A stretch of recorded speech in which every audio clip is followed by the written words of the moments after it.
যদি তুমি বাৰে বাৰে আঘাত পাই থকা তেনেহ'লে তাৰ বাবে তুমি নিজকে দোষী বুলি নাভাবিবা।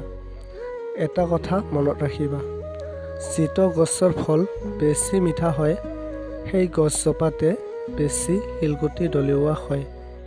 যিমান ডাঙৰ হ'বা সিমান বুজিব পাৰিবা, পৃথিৱীত প্ৰয়োজন অবিহনে কোনেও আপোন নহয়।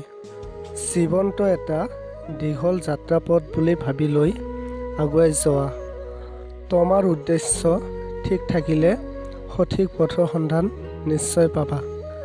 নিজৰ ওপৰত বিশ্বাস ৰখা, তোমাৰ দ্বাৰা সকলো সম্ভৱ। পৃথিৱীত এনেকুৱা একো নাই যিটো তুমি কৰিব নোৱাৰিবা।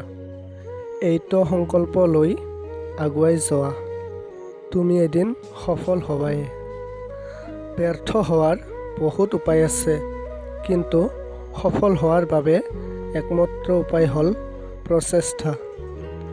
সময়ৰ লগতে নিজকে পৰিৱৰ্তন কৰাটো বুদ্ধিমানৰ কাম, নহ'লে সকলোৱে তোমাক ব্যৱহাৰ কৰি থাকিব।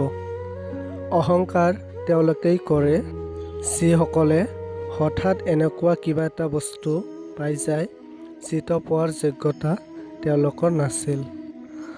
তোমাৰ অহংকাৰ কৈ দিয়ে টকা কিমান আছে, সংস্কাৰ কৈ দিয়ে পৰিয়াল কেনেকুৱা, মুখৰ ভাষা কৈ দিয়ে মানুহজন কেনেকুৱা, তৰ্ক কৈ দিয়ে জ্ঞান কিমানখিনি, স্পৰ্শ কৈ দিয়ে স্বভাৱ কেনেকুৱা, পচন্দ কৈ দিয়ে চিন্তা ভাৱনা কেনেকুৱা, সপোন কৈ দিয়ে ভৱিষ্যত কেনেকুৱা।